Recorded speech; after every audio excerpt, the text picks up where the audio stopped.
All right, guys, welcome back. Welcome back. Again, I'm Jeremy with FloorRescue, and man, let's just jump right into it, man. Y'all don't want to hear me blab and go. Look, Mike with ASI Gymnastics gave us a shout. We did a couple of jobs for them, man. They called us last minute. What in the world are they thinking? Well, you know what they're thinking. They're freaking flying by the seat of their pants, just like most of us in the construction trade.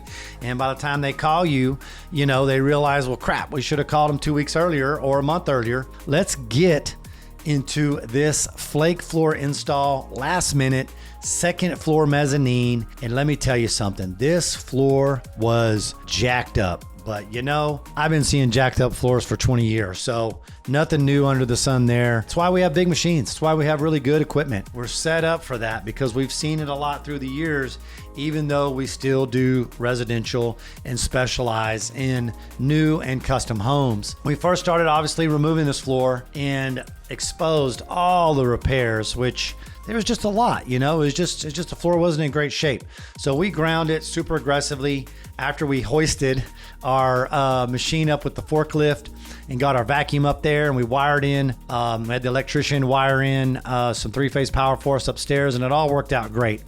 And this type of machine makes light work of floors that are unlevel, wavy, or have a lot of work that need to be done. And I think we ran 25 grit diamonds, probably 25s or 40s. Typically we get away with that, throw our weights on there, and we're looking at 1,400 pounds, and she gets down to business. Once we opened the floor up, flattened it out, we made our repairs. We used our polyurea, but we did tint it a little bit more to try to get rid of that mustard-beige color.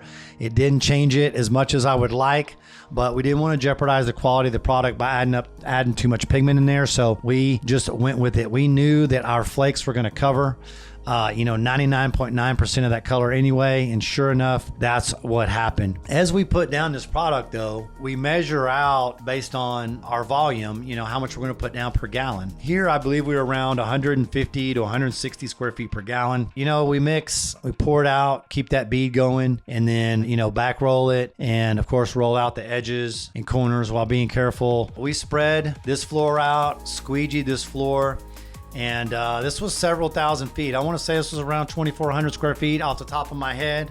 We had a 4-man team. My wife was there filming most of the time, but me, Trippy, and Garrett, put it down relatively easy. Trippy was mixing, and me and Garrett putting it down, him dropping the flakes. But we did run into a snag, and I couldn't believe it. And this is on me. I take responsibility for this, guys.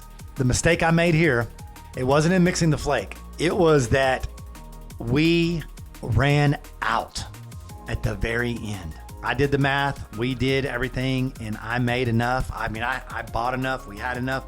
We took some flake we had from a previous install with some more boxes, and we mixed it all up, and we somehow ran out at the end. Now, was that because of the way we were throwing it down in the beginning? Maybe we threw a little too much down. We definitely don't ever want to leave any shiny spots anywhere. When we flake to rejection, we want to throw it down to complete coverage. But maybe it was a little heavy in the beginning. That's kind of what I think happened. So what we did once we got to the end and we realized we were probably going to be short, we got back on the floor. We had our Milwaukee blower, and we went back nice and easily and basically blew all the excess flake from one side of where we started the floor back to the floor where we were ending. It all worked out, but I was kicking myself in the butt when that was going down, because I know better and my policy knows better, and I choose better than that, and somehow I missed it. Somehow I messed up. Should have had another box of flake mixed in, ready to go, and there wouldn't have been an issue, because you can always bag it up, box it up after the job's up, and then you got some leftover flake. We called it a day and let the product, sit the rest of the night. This job was a good little job, and it was a lot of work. And so I think we scraped and swept everything up and got it ready for poly the next day. And then, as you see, we used a basic squeegee to put out the poly, and that puts it down pretty thin. Definitely 120, 140 per gallon, which is pretty thin. And lo and behold, a lot of kids going up there. This is a gymnastics place in Dallas, and so a lot of kids were complaining about it quite not having enough polyaspartic on there, and that it was either hurting their feet a little bit or socks might have been snagging here and there. And so originally, when I did all my flake installs, we would sand them. We would sand the flake out, we would scrape, and then we would sand. We should have done something there or put the poly down maybe a little bit thicker.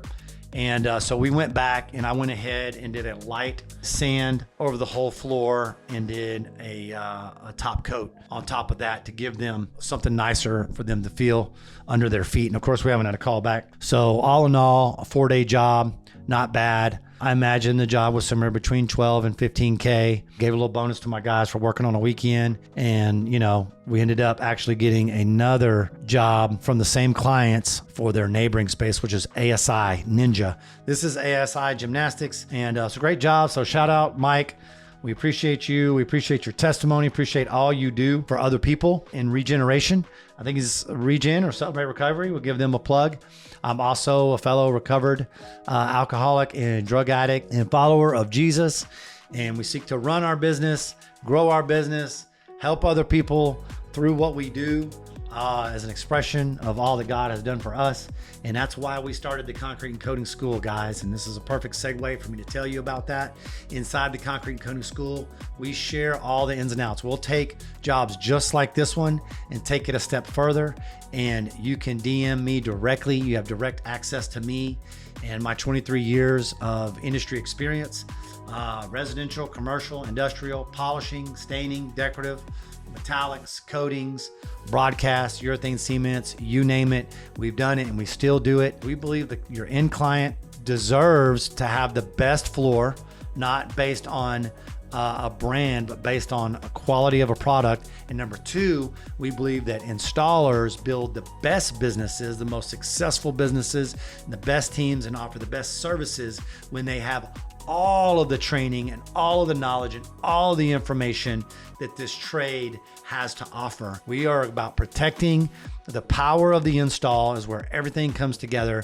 And the integrity of the install, the quality of the install is the most important thing in our trade. Oh my gosh, if I could say that 10,000 times, it wouldn't be enough. If I'm sounding a little preachy, I'm not necessarily apologetic about it, but that's not my aim. That's not my intent. I want to encourage, I want to inspire and equip you guys with the real deal. The real deal, guys. There's so much opportunity in this. And I get fired up when I get to create opportunity for others the same way that God has created opportunity for me. So trust in the rescue. That's this episode. That's this video. Y'all let us know what you want to see more of. Come inside the school. It's a free 7-day trial. You ain't got nothing to lose. I'll see you over there. Let's go.